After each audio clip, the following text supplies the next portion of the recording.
Hey, this is Dr. Murray from Murray Natural Health and Chiropractic here in Hastings, and just doing another video for you here today. And this is COVID Part 4, Psalm 139:14. I praise you because I am fearfully and wonderfully made. I hope that these videos are a little bit of an encouragement, a little educational and helpful for you during these times with you and your family. And hopefully even just the scripture verses I bring up here just are an encouragement to you to understand that there's somebody else in control, and it's not the government, and it isn't you or I. We can do some good things for ourselves, but we don't need to be in a spirit of fear. And so let's go over a few topics here today. One thing just about testing. Antibody testing is right around the corner. Some offices are now offering it right now, antibody testing. We are actually contracted to provide that as well with a company. We're waiting for kits to come in. Antibody testing is going to be huge for the COVID-19 situation here. Why? So really right now the main test that's done, which is PCR or swab testing, nasal swab or oral swab testing, and it's actually looking for the virus, actually trying to look for the virus, send that into the lab and see if they can actually see it. The problem is that you're really only going to find that virus in the active or acute stages of that infection. There are some people who are asymptomatic and have no symptoms whatsoever, but they actually have been exposed and they have been infected. And that's where antibody testing comes in. Antibody testing, where you're testing IgG antibodies and IgM antibodies and IgA antibodies. It's your immune system's response to this, and you'll often see this response even without actually swabbing and seeing that a virus is actually present. Now, the good thing about this particular test, it's really great because it can show you whether you've been exposed in the past, yet you had no symptoms from it. It also shows whether you're having an acute infection. And so, for instance, I had a patient come in here recently, and they were talking about a store in town that supposedly almost everybody in that store, almost everybody had been diagnosed with an infection. Well, the other two workers who hadn't been, they were very concerned and were afraid that perhaps maybe they shouldn't be around, maybe they should be quarantining themselves. Well, an antibody test would show whether or not they had immunity to this particular infection. There's going to be, when the antibody testing is routinely available and spread throughout our country, you're going to find that there are truly millions of Americans who've been infected. That's what they're showing, is that if you've got 100,000 people that are showing up positive on the test, there's probably hundreds and hundreds and hundreds of thousands more that really have the infection, but it's just they're asymptomatic of it and they just don't get tested with the PCR testing, with the swab test. So the antibody testing is going to be really cool, kind of a game changer, at least understanding how prevalent, how widespread this actually is. The good thing, actually, if they do test positive on an IgM antibody on that test, that's also something that's reportable to the health department. In our conversations with the health department as well, they encourage us to report those. We do COVID-19 testing in our office. And so we're helping out with this crisis that's going on with our country here. And it's important. It's important to do testing. We know there are lots of people who are dying out there, and it's very pervasive. So do follow the CDC's recommendations with regards to sanitation and proper hygiene and those kinds of things. But this is a good question. There's all kinds of stuff on supplements coming up now, and different perspectives on what we should do about this just for our health. And so let me just hit a couple topics here. I know the hydrochloroquine is a big topic out there, and I'm not telling you how to treat any condition. You know, you got to be really careful these days saying anything about whether you're trying to treat a condition or not. But hydrochloroquine, you do understand that actually came from quinine, right? So that's around 60% of all medications have their foundation is in a root. And quinine actually can find that in like Schweppes tonic water. You can find it in there. There's other sources you can find quinine. I'm not telling you whether you should or shouldn't take that, but you can find that in other sources. Also, zinc has been reported. The problem with zinc is, as saying, well, you should take some zinc. Zinc can have some serious side effects if you take too much for a longer period of time.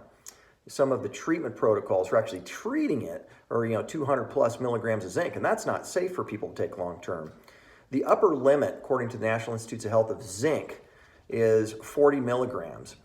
And so the reason why it can be dangerous, it can interfere with your ability to make red blood cells, interferes with iron, it can create anemia, it can create lots of problems in the body. So we do want to be cautious of using zinc. But still, 40 milligrams is the upper limit according to the National Institutes of Health. And some people be tested. Some people need more of certain nutrients than others. So you should not be taking, according to the federal government, on a regular basis, more than 40 milligrams. Vitamin D. The upper limit listed for vitamin D is 4,000 IUs, according to the Institute of Medicine. Now, we do a lot of vitamin D testing, zinc testing, antioxidant testing in our office, and there are some people that we do recommend take more than 4,000, but we only recommend that based off of a test. If you're not testing, you're guessing. And also, how else can you increase your vitamin D levels? You don't have to supplement necessarily with it, because there's some people that say, well, supplementation is a bad thing. Well, go out and get some sunlight, right?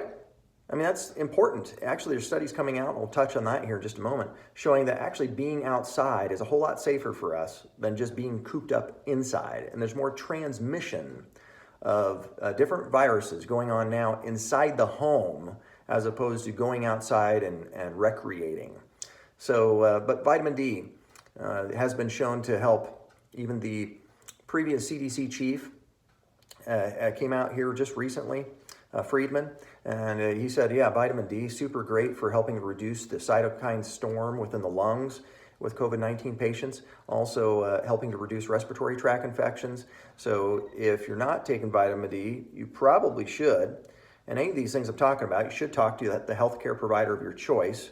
And that's what we work with patients one-on-one. But still, you probably should be talking to them. But if you're going to take vitamin D without having any kind of a test, you should not be taking more than 4,000 IUs as an adult. Vitamin C, the upper limit has been listed at 2,000 milligrams. Now, I'll tell you, we recommend patients take a whole lot more than that when we're actually working with them. Really, vitamin C, if you know you're getting too much, if you start to have loose bowels, that's not good. But vitamin C, even in New York as well as in China, they've been using vitamin C in these infections. Many hospitals have and physician offices have. It's just it does have some immune boosting properties as well, so that's an important one. But usually, taking 1 to 2,000 milligrams, I take at least 2,000. I mean, if the upper limit's 2,000, here just talking to you right now, 2,000 is a pretty good amount, is okay to take. However, we do recommend more than that with our patients, and we'll recommend that also in different forms, like a liposomal vitamin C, which doesn't cause as much irritation and problems with the stomach either. So there's other ways of getting that in. Monolaurin or lauric acid, another great potentially antiviral product. It's a component of coconut oil. If you look, there's several countries that are doing studies on coconut oil and its antiviral properties. And so monolaurin or lauric acid is a concentrated component of that. So there's lots of things like that a person can take. Then there's elderberry. There's lots of neat things. And it's just good to be informed on that. But this is the point, is that with the CDC and their recommendations on hygiene, there's very little input and focus on what you should be doing at home during this time. Are there some things you can do at home to help increase your body's immune system response? And I talked about this before, but the CDC, when they talk about immune compromised individuals, they talk about diabetes, blood sugar issues, nutrient deficiencies, people who are nutrient deplete. These including people who are taking serious medications for cancer and have other genetic issues. Most certainly are people who have a propensity towards having an immune compromised state. So focusing on those, at least those things I just talked about. I mean, those people that have heart disease, cancer, diabetes, all those people are potentially immune compromised. So working on those should be important. You know that 2/3 of the people in the UK who have serious complications with COVID-19, that they're morbidly obese. And the same thing when we look down in New Orleans. You found the studies down there, they're finding that those that have the biggest problems down there are obese. So why doesn't the CDC come out and say, hey, you know what? We probably should be trying to work on obesity, at the very least obesity, right? The obesity issue, lots of things with that. It could be blood sugar and all that could be contributing to that. But really, that's a restrictive condition when you have a lot of belly weight that can push up on the lungs, not allow your lungs to expand, and so it can contribute to respiratory disorders. Neat article in the New York Times said that Americans are already too diseased to go back to work. And here we are, we're staying at home, we're not exercising. I've talked to several patients who've said that, they and their wives and those things, they can't go to the gym, they can't go to places, and so they're becoming more and more unhealthy just sitting in their homes. And so it's important for us to get out and exercise if you can get out, if you're not locked down, to get out and do that safely. But outside, you have UV radiation.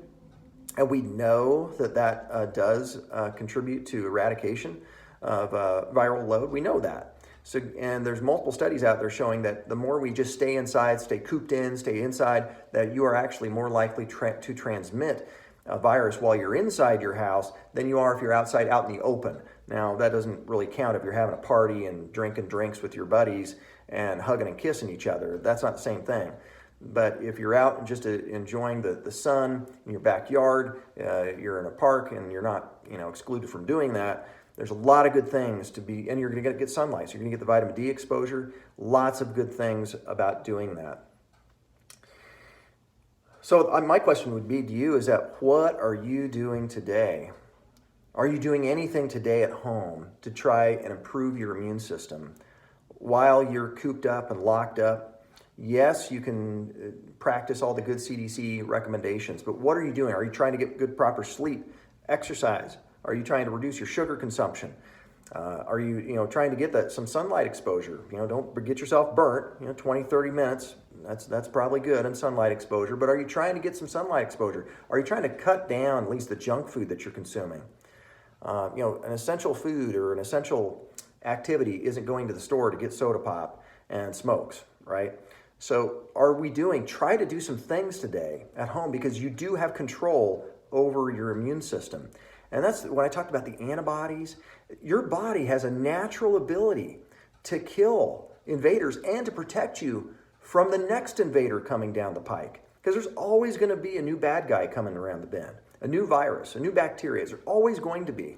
So trying to get your body into good shape is important. And how incredible it is, all the antibody testing I was talking about there, that's just a glimpse at the awesomeness of God, really. And that's why I talk about Psalms 139:14. I praise you because I am fearfully and wonderfully made. Wow, we're just seeing a glimmer of what the body does, and there's so much that we can do to support it. We just need to be willing to do what it takes.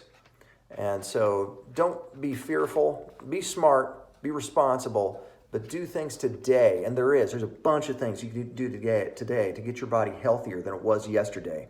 And if we can help you out with any of that, and the nutrition-related testing, like I said, we do immune system testing, COVID testing as well.